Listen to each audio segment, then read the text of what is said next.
Hey guys, welcome. This is a general reading for the collective of Virgo, Sun, Moon, Rising, Venus. How are you, Virgo? Welcome, cross watchers, too, if you're here watching about a Virgo.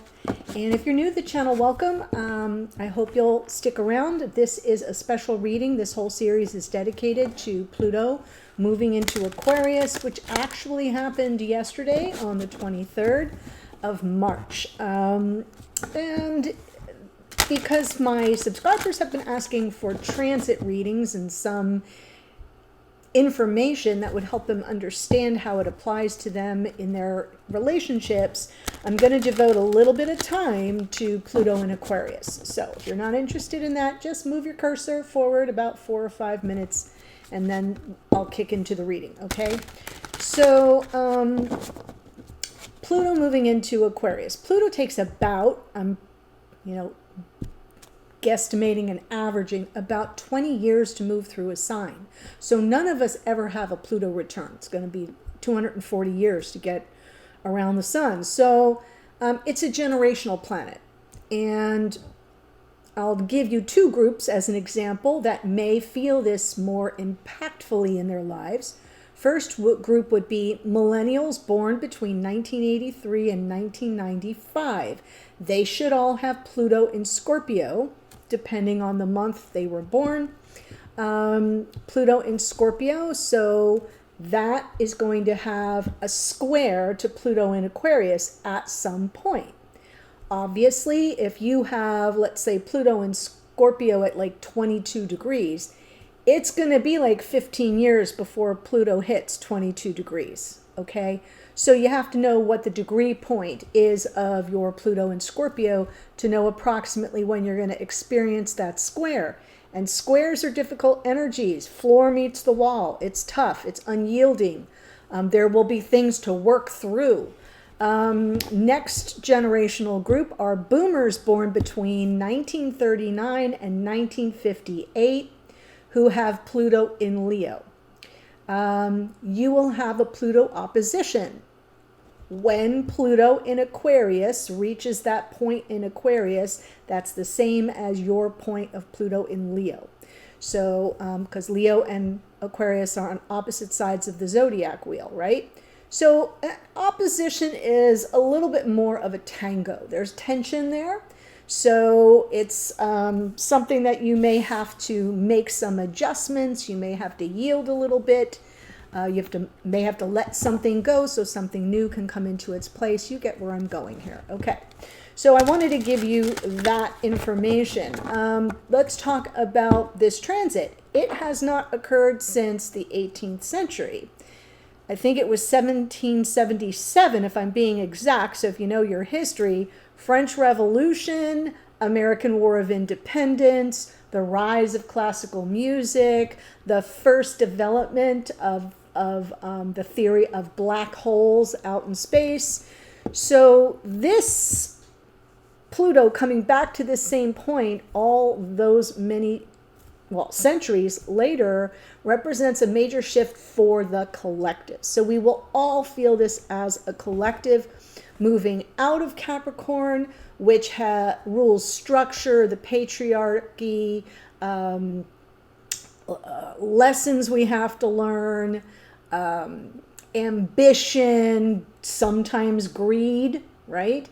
So Pluto moving out of Capricorn and into Aquarius is more about equal opportunities for progress for all. It's more of a humanitarian energy, technology advancements, ideas and individualism, progressive themes. So we will see some major changes over the next 20 years. Life won't look the same, 2021 years. Life won't look the same by the time Pluto gets ready to move out of Aquarius and into Pisces. So here are the dates that are most important. As I said, Pluto moved into Aquarius on March 23rd, 0 degrees. Stays there like, a little seismic Geiger counter. Turns around retrograde in May and gets back into Aquarius June 11th. So then he moves back a degree, another degree, turns around again, and re-enters Aquarius January 20th of 2024, and then goes back into Capricorn, and then goes back into Aquarius for good on November 19th of 2024. So it's like an 18-month dance, a crisscross. And so what I'm really reading for here is this first opening act, this first few months of Pluto in Aquarius, where we're dipping our toe in the water and we're getting a little preview. In the morning musings, I've been saying it's like a sound check when have you ever been to a venue where you just were able to walk into the ballroom or wherever it was and hear the band do a sound check? That's what I feel this is like. We're going to hear a little riffing. We're going to get a little bit of a flavor of Pluto in Aquarius before he heads back into Capricorn. So that's what I'm reading for. Here's the theme. Pluto represents subconscious realms. He's known as the Lord of the underworld. So it's everything below the surface. It's not part of our conscious awareness. On the upside, Pluto is associated with renewal and rebirth. Think of the Judgment card in Tarot. That is Pluto. Aquarius, which is ruled by the unpredictable planet of Uranus, which speaks that anything can happen and probably will. So expect the unexpected. Think about that. Pluto takes on that demeanor. So things that may come crashing down unexpectedly. Pluto is known for destruction of structures. And of course, I'm talking more globally and collectively, but then there are rebirths and there are ways that we can rise again and be bigger and better than before. Aquarius is pretty much individualistic. It seeks freedom from the predictable, from the known. It wants to explore what we don't know. Not alternate realities, but alternatives to the reality, if that makes sense. So it's getting beyond predictability. It's tapping into enlightened global consciousness, very humanitarian focused, 11th house themes of the collective, of groups, of social groups, of your friendship groups. So that's where Pluto's headed. I hear my little kitten coming down, so he may join us. So we want to look at how it might impact our intimate relationships, our personal relationships. And so what I'm going to do in this reading is pull a row for the Aquarian themes and influences, Pluto's themes and influences, your connection in general, and we'll take it from there, okay? All right, Virgo, let's see where we go.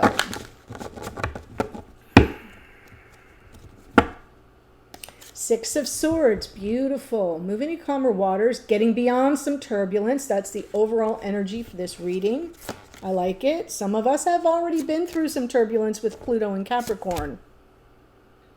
Funny, when Pluto entered Capricorn for the first time in 2007, 2008, what happened? Housing crisis, financial crisis. I got caught up in that, not going to lie. It was pretty painful.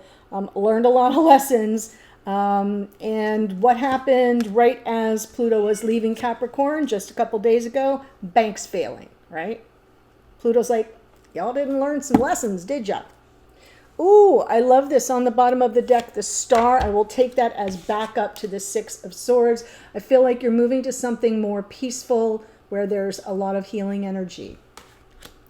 So this first row here, I'm kind of doing a past, present, future.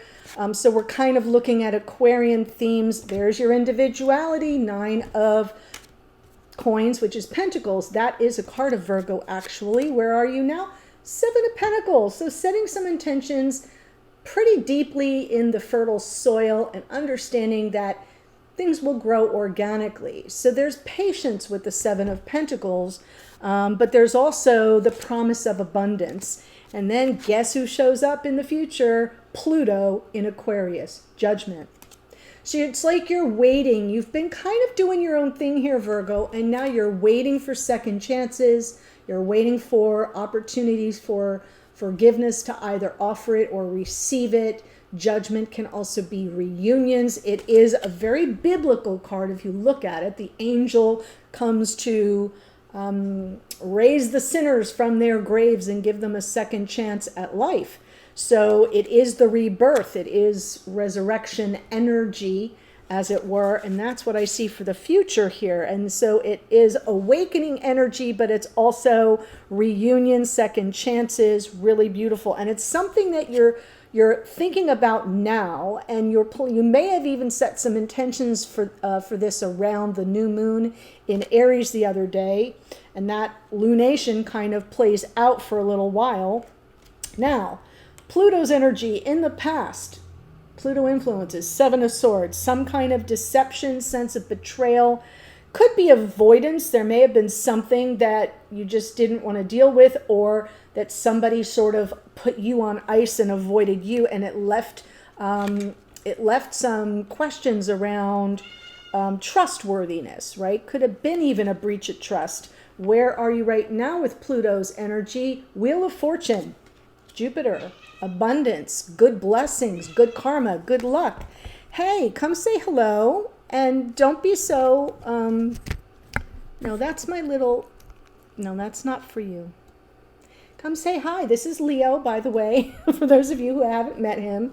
He's curious, and I may need to remove him because he doesn't sort of take direction very well. He gets hissy with me. He's a teenager, so they're known to do that. Anyway, we definitely have here some abundance. The wheel is finally moving in our favor. There's some fate and destiny unfolding. Now we've got the Tower here as well going forward, the Pluto influence.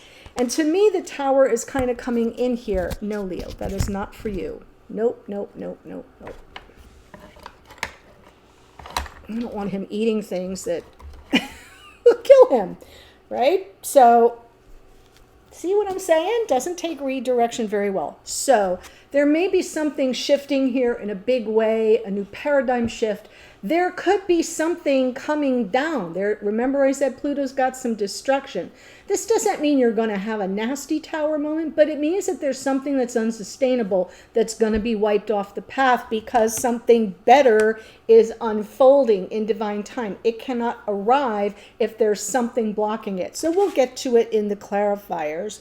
We've got here in the connection, Knight of Swords and the Eight of Wands. Definitely, this came, Knight of Swords was in the morning musing, and I feel like I even said, it's not your Knight of Swords, it's your person's Knight of Swords. There's a sense of urgency to come in and clear the air and to communicate. So you may be receiving some communication. And then we have the High Priestess. Trust your intuition, your inner knowing will help you process this, because we've got Judgment, we've got the Tower, and we've got the High Priestess. Three major arcana in this last row, which to me represents where you're headed. So let's go ahead and clarify.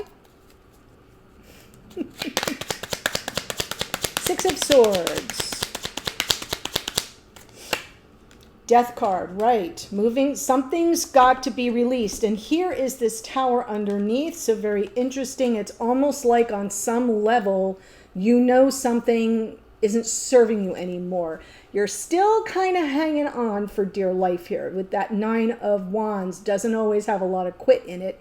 The Nine of Wands is perseverance. But, you know, this change has to happen. It's almost like you're being guided here to release something that is in the way of your peace of mind. Six of Swords is peace of mind, is in the way of that sense of calm and inner balance, especially in your thoughts, perceptions, right? Swords is air, is our thoughts.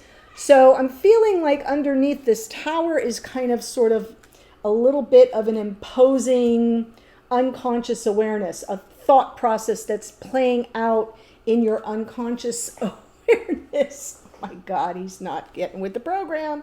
That if I don't take this action, it's going to be taken for me. And that's part of the issue with the Tower. And since it's healing that you're after, I sort of, and maybe the star isn't only about healing, it can be about wishes being granted. I feel like you're on the precipice of knowing something needs to change. And if I don't do it, it's going to be taken care of for me. Pluto. So let's see the Nine of Pentacles in the past.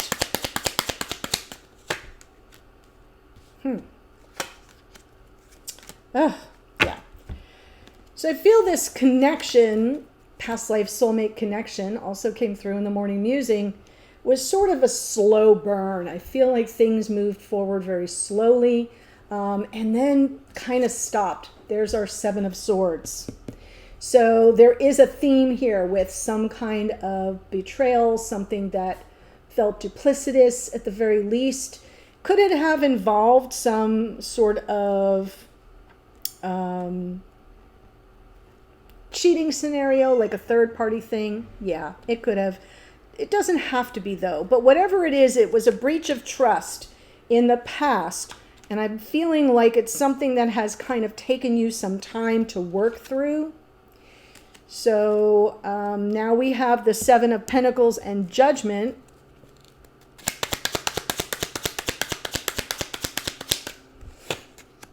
Yes. Oh, wow.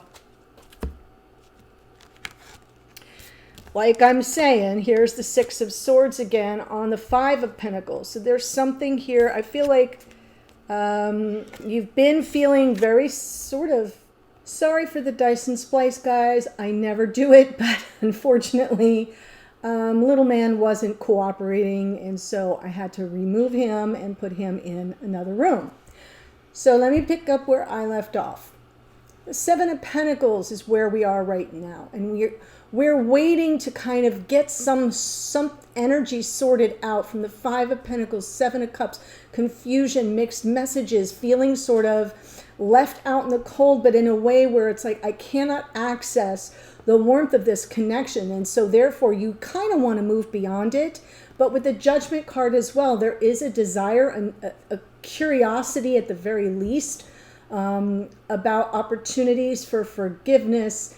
Could there be a second chance? Could we work this through? Can we get beyond it? So it's coming through more as a question, and the Seven of Pentacles is the part where I said earlier that it's like you're planting seeds of intention to move beyond this difficult energy, but with an eye toward the potential down the road for some kind of reconciliation. There, that wasn't so hard. I don't know what his objection was.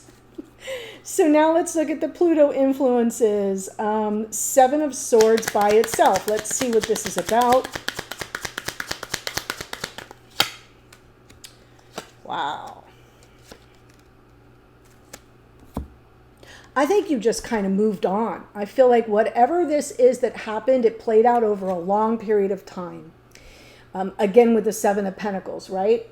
In this part of the reading, it feels like it took you a long time to move on from it. You had to do a lot of inner searching for clarity. I feel like you hit a crossroads moment. You got super clear, like this is not what I want, and on you went. But it took some time. And it feels like I'm looking at, it took time because we have the Knight of Pentacles, we have the Seven of Pentacles, and also because of the connection being such a close soul bond. So this took time. The Seven of Swords is here twice in the past. It feels to me like that's the difficulty you're trying to get behind. That's where, beyond rather, that's where this feeling of instability in the connection and inability to feel the warmth of the connection, confusion, mixed messages, uncertainty. Sure. Now we have the Wheel of Fortune.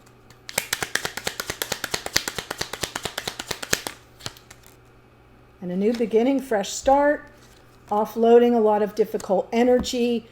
Sure, well, Jupiter's in Aries right now, and I'm feeling like, and we're in Aries season as I record this, and I'm feeling like it's like, yes, a breath of fresh air, the wheel's finally moving, I'm feeling some momentum, some blessings and abundance coming my way, provided I offload, unburden myself, offload heavy negative karma and energy that's been weighing me down. That's why this Six of Swords is present. And the Fool underneath is Aquarian energy, which is perfect right here because it's kind of saying, I'm about to take off. I'm about to have a brand new leg of my journey. The time is right. The time is right for something new, for some new experience, new part of your life. Could it be a new relationship? Absolutely. I'm not saying it isn't, but I'm feeling most of the energies in this particular reading are pointing to resolving something from the past. Because you certainly don't want to take the baggage of the Seven of Swords forward with you. And that's why the Tower is here, because it's like, that's what needs to go. So let's look at the Tower.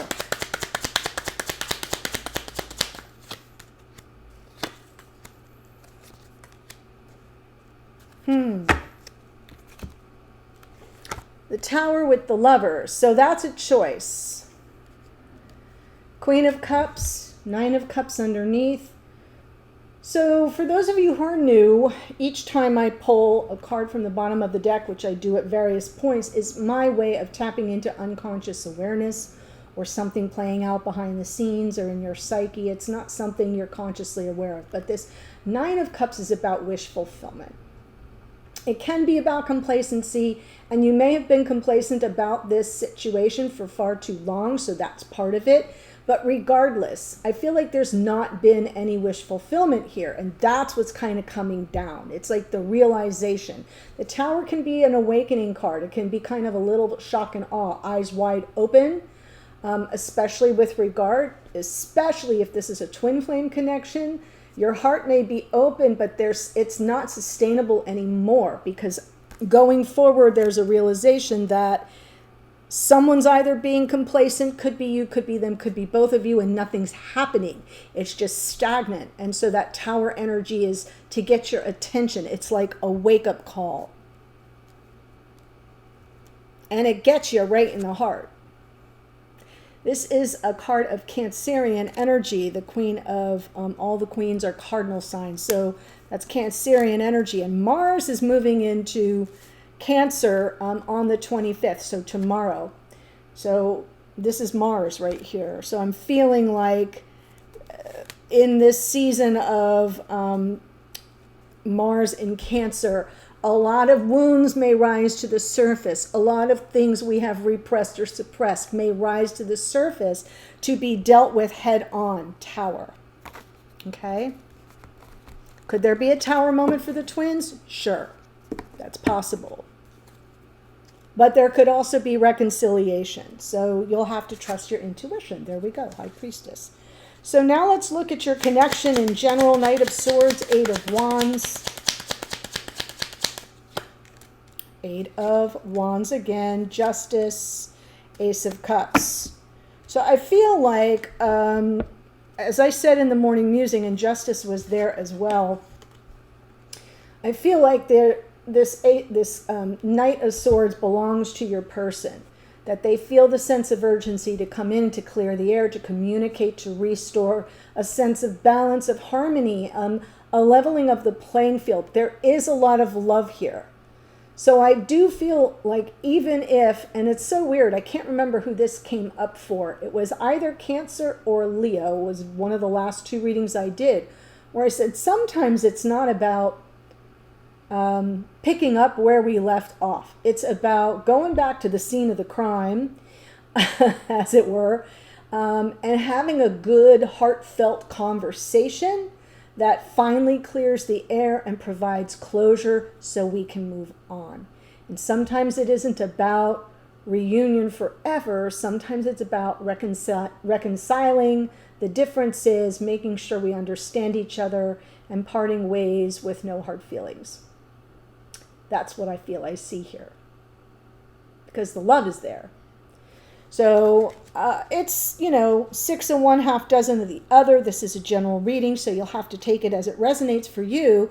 But I'm seeing an opportunity and somebody feeling a sense of urgency to, at the very least, clear the air. Whether that is sustainable for the long haul, who knows? We'll see.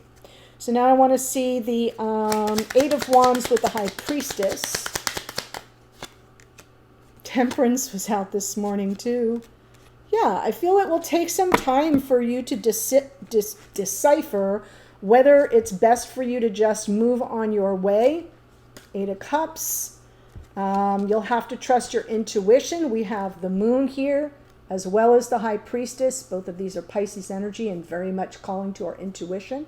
but it won't be something that you decide on the fly. Temperance is a higher octave of patience. It's different than the Seven of Pentacles, right?